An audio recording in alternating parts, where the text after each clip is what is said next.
Mahi, and that's how she comes into my life, and she somehow falls in love with Munnes. And divorce लेके एक दिन में और फिर मुझसे शादी करनी होती है, तभी वो मुझसे शादी कर सकते हैं। तो फिर वो पूरी कहानी यही है कि मुन्नेस कैसे जगह जगह ढूंढ के शहर शहर घूम के अपने लिए एक दुल्हन ढूंढने की कोशिश करते हैं। जैसे कि वो कहते हैं ना, मुन्नेस की कुंडली के दोष की वजह से उसको पीपल का पेड़ तो नहीं बल्कि साक्षात एक लड़की से एक दिन की पीपल से शादी करनी। कहीं ना कहीं मुनीस के लिए थोड़ा दया आता है जी। एंड देन कहीं ना कहीं it's totally funny his life story. आपको ट्रेजेडी में मजा जी सर सबसे पहले तो जानना चाहेंगे आप लोगों से कि the great wedding of Munnes क्या है एग्जैक्टली। वेडिंग ऑफ मुन्नीस की प्रॉब्लम्स क्या क्या आ रही हैं उसमें, और क्या क्या मतलब इजीनेस है, मतलब क्या परेशानी है और क्यों क्यों हो रही है इतनी परेशानी। परेशानी का कारण यही है कि द ग्रेट वेडिंग्स ऑफ मुन्नेस, जो हमारे मुन्नेस हैं, बहुत ही आज्ञाकारी बेटा है, लेकिन जो उनके कुंडली है वो आज्ञाकारी नहीं है। तो कुंडली में कहीं ना कहीं शनि जो है, मंगल है, आपस में लड़ पड़ते हैं बच्चों की तरह। तो इसलिए जैसे भी काम कहीं बनने लगता है तो वहाँ काम बिगड़ जाता है। बिगड़ने से एक फ़ायदा ये भी हुआ कि आपस में गेट टुगेदर, अगर घर 10 घर अलग थे तो 10 घर जो इकट्ठे हुए हैं इसी सोच में कि ऐसा क्यों हो रहा है, जबकि लड़का बहुत होनहार है और हर काम उसके होने चाहिए। सो ये कहानी है मुन्नेस के ऊपर कि उसकी शादी नहीं हो पा रही, और हर आदमी, हर प्राणी इसी में लगा हुआ है कि किसी तरह से भी मुन्नेस की शादी हो जाए तो हमें इस घर में एक खुशी मिल जाए। तो ये चक्कर है। तो वही है कि मुन्नेस की किस्मत बहुत ही बुरी है, डिस्गस्टिंग है according to my character which is Suresh in the series. तो बस हम सब लगे पड़े हैं विद आर फैमिली, फूफा जी, बुआ जी, ताऊ जी, इक्का, पंडित जी, कि कैसे तैसे अब इसकी शादी करनी है। बट किस्मत इतनी बुरी है कि शादी नहीं हो रही है। और सुरेश को ऐसा लगता है कि उसके जीवन में जो भी शुक्र दोष होगा, बट शुक्र is me and which is good for him, और वो उसका शुक्र दोष निकाल देगा, ऐसी इसकी ये जेन्युइनली फीलिंग है। तो और यही वो कोशिश है। बाकी अब देखिए सीरीज़ में क्या होता है, शादी होती है कि नहीं होती है। अरे वही तो समझ में नहीं आ रहा है। अगर एग्जैक्ट प्रॉब्लम समझ में आता तो अब तक शादी नहीं करवा देते। प्रॉब्लम बहुत है भाई साहब, और जहाँ प्रॉब्लम नहीं लगती वहाँ से प्रॉब्लम आ जाती है।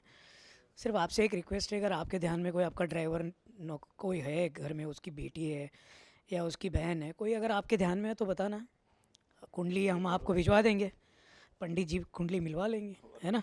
तो ज़रा थोड़ा सा तरस खाइए हमारे मुन्नेस पे, और अगर लड़की ध्यान में है तो ज़रा बताइए, है ना। और अगर और कुछ पूछना है तो आपकी बुआ से पूछो।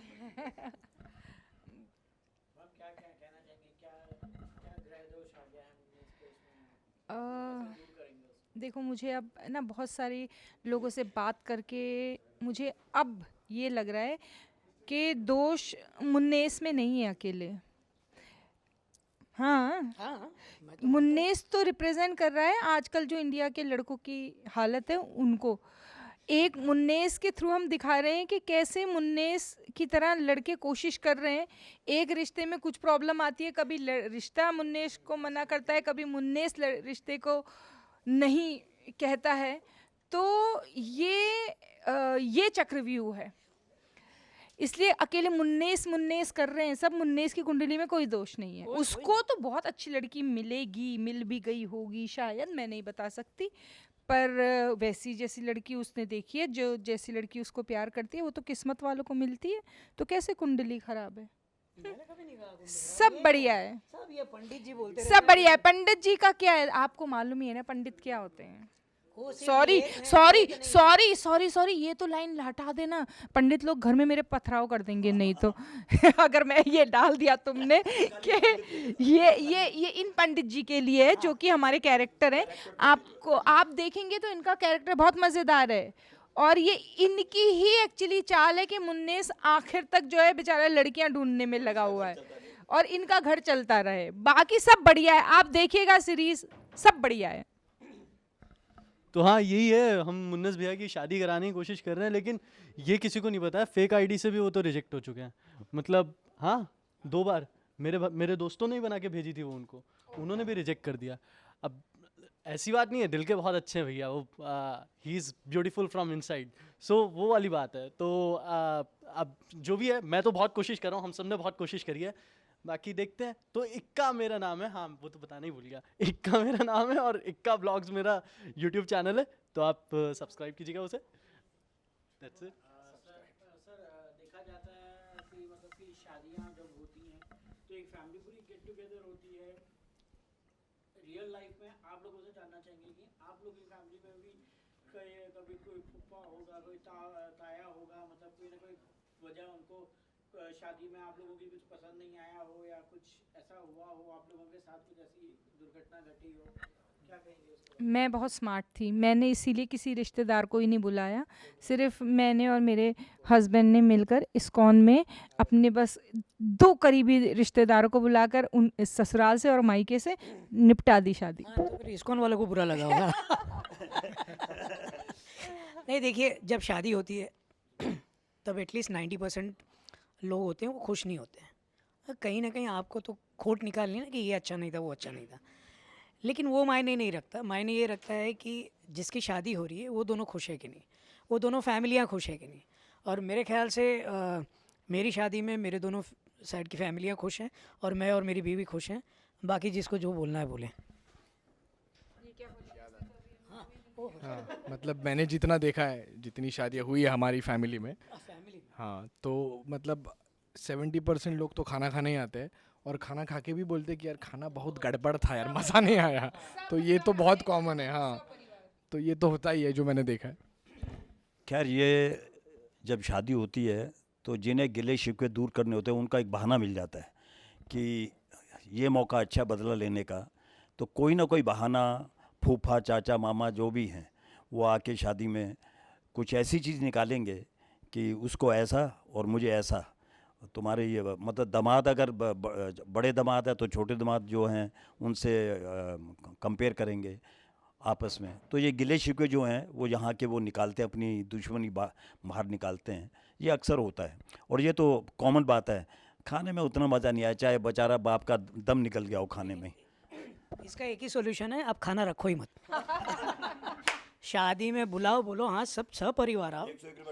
हाँ नहीं नहीं नहीं, वो बोलने की भी ज़रूरत नहीं है। खाना है ऐसा बोलो ही मत, और मत दो, देखो फिर क्या बोलते हैं। एक्चुअली ये सब मतलब सदियों से यही होता आ रहा है। मतलब हर किसी ने शादी का यही अनुभव किया है कि सारे लोग कभी खुश नहीं होते, सारे मेहमान खुश नहीं रहेंगे, सारे रिश्तेदार कभी खुश नहीं हो सकते। तो अब ये टेकन फॉर ग्रांटेड हो गई है ये वाली फीलिंग, फ़र्क ही नहीं पड़ता लोगों को। इस बार मौसा नाराज़ है, हाँ रहने दे, उसका वैसे ही है। तो अब तो लोग ट्यून्ड हो गए, इम्यून हो गए इस सिस्टम के कि कोई ना कोई शादी में ज़रूर नाराज़ रहेगा। सही बात की जाए डायरेक्टर सर की, राजचंद्र सर की, तो मतलब उन्होंने काफ़ी सब ऐसे टॉपिक्स पे बना चुकी हैं फिल्में। मतलब कि इससे पहले उन्होंने बनाई थी ड्रीम गर्ल, और मतलब कि काफ़ी सारे ऐसे टॉपिक्स पे बना चुकी हैं फिल्में। और मतलब छोटे गांव की छोटे, तो ये फिल्म में काम करते हुए कैसा लगा उनके साथ, और कुछ एक्सपीरियंस शेयर कीजिए। तो वो तो एक बहुत बड़ा रीज़न था ही कि इस प्रोजेक्ट को करने में इतना ज़्यादा मन था, क्योंकि उनका सेंस इतना अच्छा है ज़मीन से जुड़ी हुई कॉमेडी, जो एकदम रूटेड कॉमेडी जो रहती है, जो मासेस के लिए मोहल्ला एंटरटेनर वो है, ब्लॉकबस्टर रही हैं उनके सारे प्रोजेक्ट्स। सो वो बहुत अच्छे से उस चीज़ को समझते हैं। तो वो काफ़ी इंट्रीगिंग था, वो काफ़ी मज़ेदार था और उस पर काम करना ही था। तो मेरे लिए तो वो बहुत इंटरेस्टिंग स्पेस था। राज के साथ मैं पिछले 12 साल से हमने बहुत काम किया है साथ में। तो राज का उसकी लैंग्वेज पे जो कमांड है और जो मासेस की जो नब्ज़ उसको समझ में आती है। उसने जितने भी मेरे स्किट्स लिखे हैं, जितने भी मेरे गैग्स लिखे हैं, या उसने ये ड्रीम गर्ल बनाए, उसके बाद अभी जनहित में जारी बनाई, बहुत बढ़िया फिल्में बनाई। तो अभी आप ये जो सीरीज़ देखोगे उसमें भी कहीं ना कहीं आपको ये लगेगा कि ये इंसान इतना ज़मीन से जुड़ा हुआ है, तभी ये इस तरह के डायलॉग्स या इस तरह के सिचुएशन लिख सकता है। सो जब आप देखेंगे तो अब आपको भी समझ में आ जाएगा कि ये कितना इंटरेस्टिंग होता है और ये कितना डिफ़िकल्ट होता है लिखना। सो ये I think one of the finest writing है राज की अभी तक की. सो आई थिंक जब आप देखेंगे तब आप खुद कहेंगे कि यार बहुत अच्छा लिखा है, और हमें परफॉर्म करने का भी उतना ही मज़ा आया. जी मतलब राज सर के साथ मैंने पहले कभी काम नहीं किया था. I was here because of Sunil Subramanya sir, क्योंकि उनके साथ मैंने लास्ट ईयर एक फ़िल्म की थी, तो उनकी वजह से मैं आया. फिर फाइनली राज सर से मिला तो मुझे उनका कुछ आइडिया नहीं था कैसे काम करते, क्या स्टाइल है. बट जब मैं सेट पे आया डे वन, जैसे सुनीता जी ने कहा कि वो चप्पल जोड़ी वाला डायलॉग है, वो हमें सेट पे फ़नी लगा नहीं था. तो अभिषेक और मैं ऐसे बीच बीच में डिस्कस करते थे, तो अभिषेक ने बोला दबाड़े मैंने इनके साथ ड्रीम गर्ल की है. तो ना वहाँ भी वैसे ही होता था, सेट पे पता नहीं चलता था क्या हो रहा है भाई, हो रहा है नहीं हो रहा है.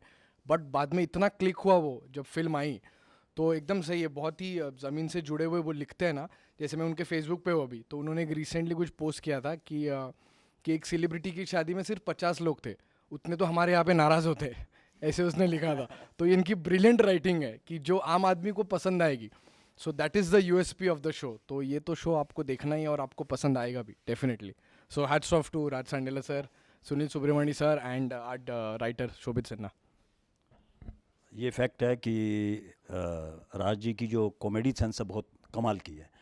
मैंने भी उनके साथ काफ़ी काम किया, कॉमेडी सर्कस और भी वो लिखते हैं जो. और जो भी उनकी मतलब लिखने का एक भाषा है और जो सोच है बिल्कुल अजीब है, करंट है. और ये भी उन्होंने जो लिखा है द ग्रेट वेडिंग्स ऑफ मुन्नीस, और हमारे डायरेक्टर साहब सुनील जी, उनके अंदर भी मैंने देखा कि वो ध्यान से देखते रहते कि कौन एक्टर क्या कर रहा है. तो अगर अच्छा लगे तो वो कहते हैं हाँ हाँ करो करो, तो उनको और फोकस करते हैं, पुश करते हैं, जिससे कि आदमी हौसले के साथ काम करता है. बाकी राज शंडाली जी का मैं धन्यवाद करता हूँ कि उन्होंने मुझे इस खूबसूरत सब्जेक्ट में मौका दिया काम करने का, और एक अच्छी टीम के साथ काम करने का मौका दिया. Thank you. देखो अब सब तो वही बोल चुके हैं और मैं भी वही बोलूँगी. अब मैं ऐसा तो नहीं कह सकती हूँ, बड़ा मुश्किल रहा, क्या बताऊँ. मुन्नेस जैसी किस्मत है मेरी, इसलिए मैं फंस गई इस सीरीज़ को करके, बहुत दुखी हूँ. ऐसा नहीं है, वो तो यही बात है कि जब स्टोरी सुनी, स्टोरी लाइन अच्छी लगी, कैरेक्टर अच्छा लगा. हालांकि मैं कॉमेडी करती हूँ, लेकिन फिर भी हर राइटर का अपना एक अलग तरीका होता है और हर डायरेक्टर का अपना एक अलग स्टाइल होता है. एक ही जोक 10 लोग अलग अलग तरीके से बोलते हैं. तो इसके लिए मैंने भी इसको हाँ किया था. मैंने राज जी के साथ पहली बार काम किया, सुनील सर के साथ, शोभित की राइटिंग के साथ, मैंने इन सब के संग पहली बार काम किया है और मेरा अच्छा अनुभव रहा है. उसमें प्रोडक्शन के साथ साथ जो मेरे को स्टार्स हैं वो सारे बहुत अच्छे थे. तो it was a wonderful experience. आप जैसा बोल रहे हैं कि आपने कॉमेडी ज़्यादा की है, गुल्लक में देख चुके हैं, आपको पंचायत में देख चुके हैं, तो वो कॉमेडी और ये कॉमेडी में क्या फ़र्क है, क्या क्या नई चीज़ देखने को मिलेगी आपकी उसमें? देखो मैंने कोशिश करी है. अब नई चीज़ मैं कर पाई हूँ नहीं कर पाई हूँ ये तो ऑडियंस ही बता सकती है, क्योंकि मेरा व्यक्तित्व वही है जो गुल्लक करता था, जो जिसने पंचायत किया या जो अभी ये कर रहा है. तो कहीं ना कहीं ऑब्वियसली ये बहुत मतलब सच बात है कि मेरा कुछ तो अंश वैसा ही रहेगा. ऐसा मैंने ऐसा कुछ चमत्कार इसमें तो नहीं करा है. पर हाँ, क्योंकि राइटिंग अलग होती है, सिचुएशन अलग होती है और कैरेक्टराइजेशन अलग होता है, तो उस वजह से जो वो डिफरेंस होता है वो दिखाई देता है. तो आई होप जिस तरह से ये बिट्टू की मम्मी बहुत लाउड है और जो पंचायत की क्रांति देवी है वो भी थोड़ा अलग है. ये एक भोली भाली फैमिली है और सीधे हैं, इनोसेंट हैं ये लोग, सिचुएशनल कॉमेडी है. तो वो एक डिफरेंस रहा है एंड आई होप वो मैं डिफरेंस अच्छे से कर पाई हूँ अपनी परफॉर्मेंस में. एंड आई होप लोग ये ना कहें ये तो वैसे ही लग रहा है. अब ये सब लोगों के हाथ में है. सर आपसे जानना चाहेंगे कि कैरेक्टर्स को आजकल फिल्मों में जो है कैरेक्टर आर्टिस्ट या कैरेक्टर आर्टिस्ट को एक मतलब फिल्म अगर हिट बोले तो फिल्म को जो कैरेक्टर आर्टिस्ट भी हिट बना सकते हैं. आपका क्या टेक है इस पर? जी बिल्कुल. मतलब मैं तो ये कहना चाहूँगा कि this is the best time to be talented.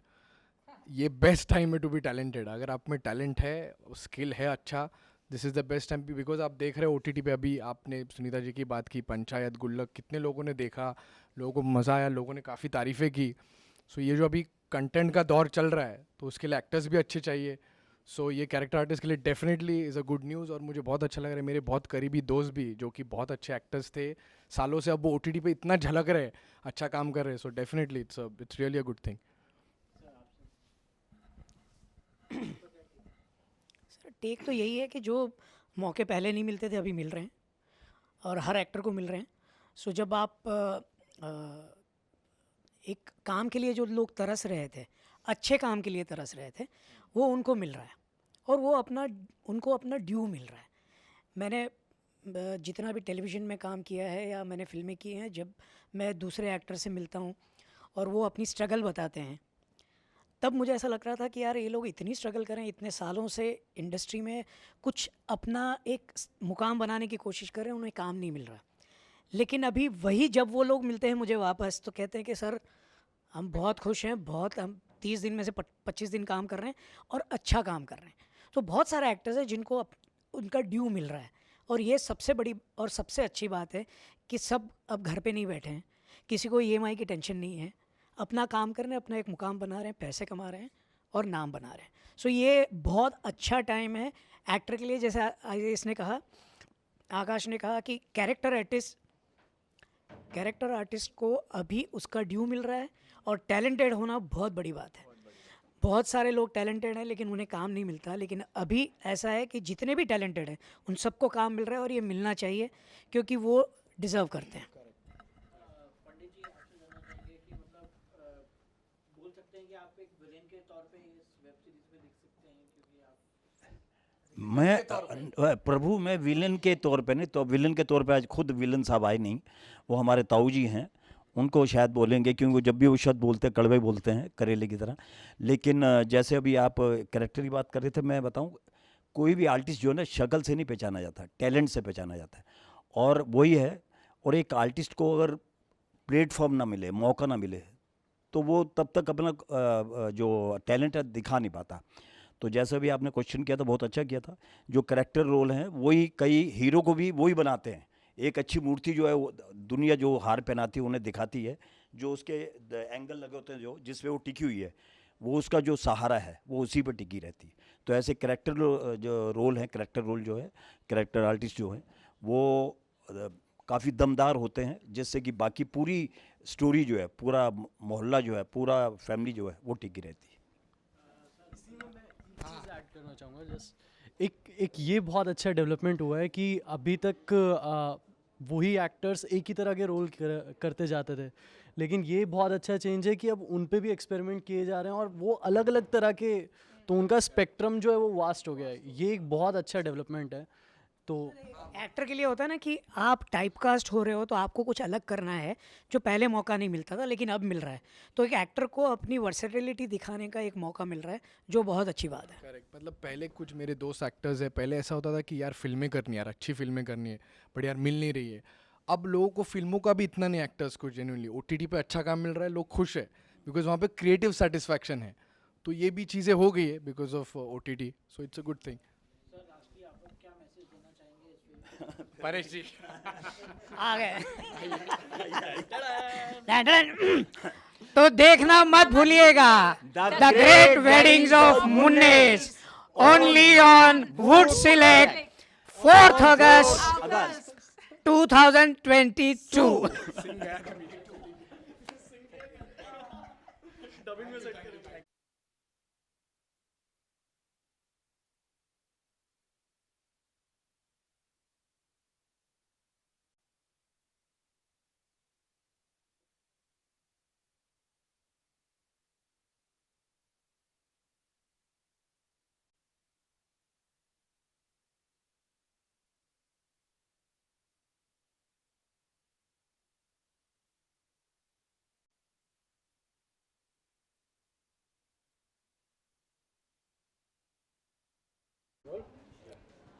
अभिषेक जी, सबसे पहले तो जानना चाहेंगे आपसे the great wedding of Munnes क्या है, कितनी ज़्यादा ग्रेट है ये वेडिंग, आप बताना चाहेंगे? अब देखिए, बहुत सारे ग्रेट सिचुएशंस हैं और ग्रेट रिश्ते आते हैं हमारे पास, और ग्रेट बरखा सिंह है हमारे साथ। तो बिल्कुल ऐसे ग्रेट लोग जब हमारी ज़िंदगी में हैं तो हमारी शादी भी ग्रेट ही होगी। और शादी खैर होगी या नहीं होगी ये आपको 4 अगस्त को वुड सेलेक्ट पे पता चलेगा। लेकिन मशक्क़त पूरी की है और आई थिंक उसी मशक्क़त की कॉमेडी है, उसी का सिचुएशनल ह्यूमर है, रियलिज्म भी है, फैंटेसी भी है और माइथोलॉजी भी है थोड़ी बहुत। तो आई थिंक जैसे कहते हैं कि एक तरह का एक एंटरटेनिंग पैकेज बनाकर दिया है। अब आई होप वो ऑडियंस को एंटरटेन करे। वर्षा जी, आप क्या कहना चाहेंगी? कितनी ज़्यादा ग्रेट आपको लग रही है और अभिषेक जी के साथ काम करते हुए कैसा लगा? ग्रेट लगा एक्चुअली। नहीं, is a great actor with a great sense of humour, पर विद अ ग्रेट राइटर। नहीं, बट ऑनेस्टली बहुत मज़ा आया काम करके। पहली बार प्रॉपर कॉमेडी की है मैंने, कॉमेडी जॉनर में पाँव रखा था, तो बहुत मज़ा आया था। एंड अभिषेक के साथ काम करने में भी बहुत मज़ा आया। लकीली आई थिंक हम शेड्यूल के दूसरे या तीसरे दिन से ही काफ़ी अच्छे दोस्त बन गए थे और ग्रेट फ्रेंड्स बन गए थे। और आई थिंक वो जब आप किसी के साथ सीन करते हैं और अगर आपके को एक्टर के साथ आपकी अच्छी फ्रेंडशिप और अच्छी ट्यूनिंग बैठती है तो बहुत स्कोप होता है गिव एंड टेक करने में, क्योंकि scenes at the end of the day सब गिव एंड टेक के ऊपर ही होते हैं। तो आई थिंक वो that was very good for us also and I felt that somewhere वो शो में भी दिखेगा आपको, जो पूरे यूनिट में हम दोनों की बाकी कैरेक्टर्स के साथ भी जो भी फ्रेंडशिप बन गई थी, वो मतलब मज़ा आया शूट करते समय भी। अभिषेक जी, आपसे जानना चाहेंगे कि आप इससे पहले सीरियस रोल्स में ही दिखते हैं, तो ये क्या कोई डेलिब्रेट अटेम्प्ट था कि कॉमेडी करना है ताकि थोड़ी इमेज चेंज हो सके इसमें? नहीं, मतलब मेरी शुरुआती जो फिल्म थी वो सारी कॉमेडीज़ थी। स्त्री, बाला, ड्रीम गर्ल, आई थिंक तीनों फिल्में जो हैं कॉमेडी थी। और उससे पहले भी टीवीएफ में पिक्चर्स या ह्यूमरसली और सब कॉमेडी था, तो मैं सिर्फ कॉमेडी करता था। तो मैं तरसता था तब सीरियस रोल्स करने के लिए। एंड थैंक गॉड मिर्ज़ापुर, पाताल लोक और ऐसी कुछ फिल्में आई, रश्मि रॉकेट, जहाँ पे मतलब सीरियस किरदार करने को मिला। बट उसके बाद मुझे, जैसे आपने बोला कि गंभीर रोल में ही दिखते हैं, यही बात बहुत लोग बोलने लगे और बहुत लोग यही बोलने लगे कि आपके चेहरे से डर लगता है और आप डर पैदा कर देते हैं। और ये डर सुन के मैं डर गया कि मुझे लगा कि यार ये बड़ी प्रॉब्लम हो जाएगी। ये तो मतलब लोगों को सिर्फ एक इमेज याद रहता है, तो आपको हर बार मुझे लगता है किसी भी एक्टर को अलग अलग इमेजेस देने चाहिए, जिससे कि आपको भी एक, जिसे कहते हैं, अपने ऊपर कॉन्फिडेंस आएगा कि आप अलग अलग तरह के कैरेक्टर्स कर सकते हैं। तो बिल्कुल ये डेलिब्रेट अटेम्प्ट था ताकि मैं कॉमेडी करूं। और राज शांडिल्य जी के साथ मुझे बहुत टाइम से वैसे भी दोबारा काम करना था, तो ये मुनासिब हुआ। फिल्म की बात की जाए तो फिल्म में हम आपको देख रहे हैं कि आप वेब सीरीज, आई नो, हमारी वेब सीरीज इतनी अच्छी है कि वो फिल्म जैसी लगती है और हमने बनाया भी इसको एकदम बॉलीवुड मसाला फिल्म की तरह है। वेब सीरीज की बात की जाए अगर, तो आप जो है काफ़ी टाइम से रिजेक्ट हो रहे हैं जी इस वेब सीरीज में, तो मतलब कि रियल लाइफ में आप कितना रिजेक्ट हुए हैं या कितना? अब मतलब एक्टिंग में बहुत रिजेक्ट हुआ हूँ बहुत। नहीं, बिल्कुल बहुत ये रोमांटिकली पूछ रहे हैं। जी मैं समझ गया। जी काफ़ी रिजेक्शंस देखने को मिली हैं और काफ़ी बार दिल टूटा है और काफ़ी बार अपने होने के सवाल पे मैंने अपने दिमाग में सोचा कि क्यों हूँ मैं, मतलब कोई तो है नहीं सामने, तो मैं क्या कर रहा हूँ। तो खैर एनीवे, क्या तो पूछ लिया आपने? तो बहुत एकदम दुखती रब। तो उस दौर से गुजरे हैं, हम लोग सब गुजरते हैं आई थिंक कहीं ना कहीं किसी न किसी टाइम पर। बट और मैंने शायद कहीं ना कहीं अपने उस पुराने टाइम को मुन्नेस में दिखाने की भी कोशिश की है।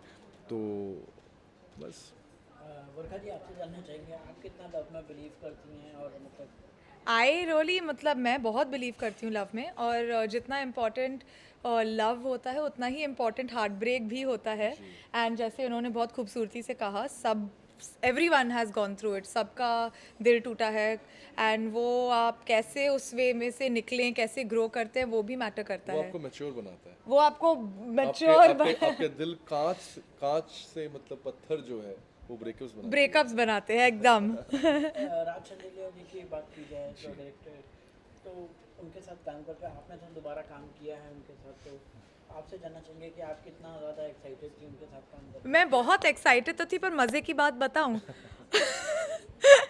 उनसे मैं आज तक कभी फेस टू फेस मिली नहीं हूँ। आई थिंक कल पहली बार प्रमोशन में जूम पे मिली। जूम पे हम ऑनलाइन हमने बात की है, नहीं तो ऑब्वियसली जो भी मैसेजेस पे, मेल्स पे बात होती थी, एंड उनके टीम से ही कॉल आया था to for the show and everything.